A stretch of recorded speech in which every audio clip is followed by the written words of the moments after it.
তো নাইম ভাই, আপনি এগুলো নিয়ে কোথায় যাচ্ছেন ভাইয়া? এগুলো দুটা বস্তা, এগুলার মধ্যে আছে খের। আমি কি করবো বা কি এর জন্য আনছি এগুলা তোমার আমার দর্শককে দেখাবো।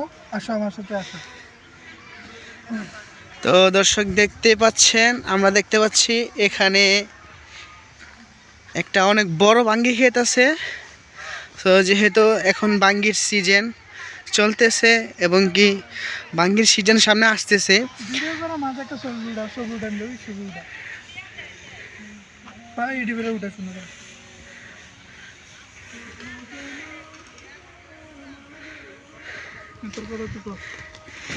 যেহেতু শীতকালীন ফসল আমাদের রমজান মাসের মধ্যে সবচেয়ে বেশি চলে এই বাঙ্গি।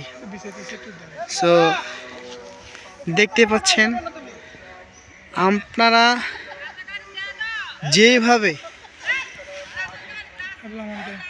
যেভাবে বাঙ্গি হাতের কাছে পেয়ে যান, সো ওই বাঙ্গিটা করতে এবং বাঙ্গিটা তৈরি হতে কি পরিমাণ কষ্ট, কি পরিমাণ শ্রম যে দেওয়া লাগে সেইটা দেখবেন আপনারা।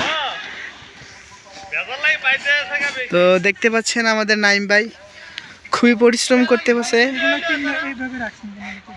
আর ভাইয়া এইগুলো আপনি এইভাবে রাখছেন কেন একটু বলেন। মূলত এগুলো হচ্ছে এগুলার এই ধানগুলা দেখছো, খেরগুলা দেখছো না? জি, সেম খেরগুলো এডি আমি নিছি তোমরা থেকে। জি হ্যাঁ, মানে আমরগুলাডি বস্তার মেয়েদের রেখে দিচ্ছি। এই অযত্ন অবহেলা ছিল, এ কারণে এটি পচে গেছে বা একটা দুর্গন্ধ। জি আর এগুলো খুবই ভালো, আর কোনো গন্ধ নাই। আজকে আমার ভাঙ্গি ক্ষেতের জন্য এগুলো বিষামু আনছি বাড়ি থেকে। আমার ভাঙ্গি ক্ষেতে খেয়ারা খুব শর্ট, কারো কাছে এরকম জানলে আমি বড় বড় খেতে দুটো রেখে দিতাম, বাথরুম হয়ে যাবে। দিন শেষে দেখলাম যে আমার খুবই কষ্ট হয়ে যাইতেছে, আমার খেয়ার নাই, খুব কষ্ট হইতেছে। দেখুন খেয়ার মিলে দিচ্ছে, এই বড় একটা ভাঙ্গি খেতে আমার ওই এই মাথার থেকে শুরু করে ওই মাথা এটির জন্য তো অন্তত খেয়ার লাগে। হ্যাঁ, খেয়ার নাই, এই কারণে খেয়ারের জন্য হাহাকার কষ্ট। আপনারা দোয়া করবেন যে আমি খেয়ার অবশ্যই সংগ্রহ করবো, অনেক জায়গাতে কিনবো, সমস্যা নেই। বাঙ্গি ক্ষেতের জন্য দোয়া করবেন, আর বাঙ্গি যদি ভালো হয়, ভালো একটা দাম পাই, মুনাফা পাই, সেই আত্মবিশ্বাস আমার জন্য দোয়া করবেন। এটা আজকে মূল ভিডিও ছিল, কীভাবে বাঙ্গি ক্ষেতের আমরা খেত বিছানো হয়, আপনারা একটু দেখুন আসুন। তো নাইম ভাই, আমার জানা মতে তো বাঙ্গি খেতে নাড়া বিছানো হয়, তো আপনারা তো এখানে দেখছি খের ব্যবহার করতেছেন, তো এটার কারণ কি? এটার কারণ হচ্ছে যে এটা একটা ধান গাছ না? জি, ধান গাছ। এটা একটু নাড়া, এতটুকু নাড়া হইলে আমরা একসাথে রেখে দিচ্ছি, আমরা কাটি নাই আর কি, একসাথে পুরো কেটে দিচ্ছি, নাড়া প্লাস খেরো। আচ্ছা আচ্ছা, বুঝতে পারছি। মানে আপনারা খুব শৌখিন কৃষক, তাই না? আমরা শৌখিন কৃষক। সে আমার চাচাতো ভাই, তার আমরা যৌথভাবে চাষাবাদ করি, মারা খাই না, দুইজনে একসাথে মারা খাই। হ্যাঁ, এভাবে আমরা খেয়াল বিছানো হয় অনেক সুন্দর করে সূক্ষ্মভাবে।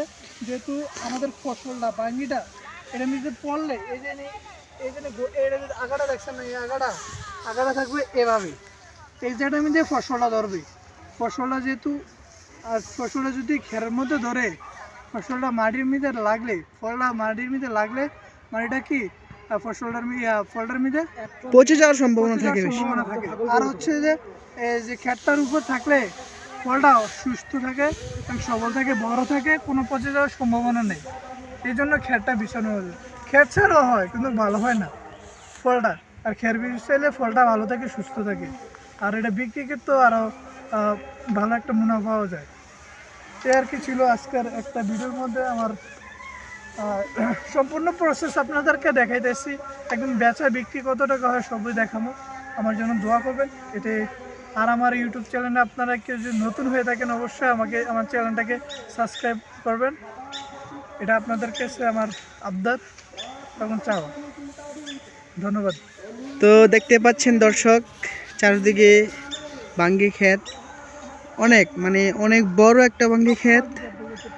তো আপনারা যে বাঙ্গিটা হাতের কাছে পেয়ে যান, সে বাঙ্গিটা তৈরি করতে কিংবা সে বাঙ্গিটা বাজার পর্যন্ত নিয়ে যেতে যেই পরিমাণ পরিশ্রম লাগে, ওই পরিশ্রমটার দিকে যদি তাকিয়ে দেখেন কি পরিমাণ পরিশ্রম করা লাগে বাঙ্গি খেতে।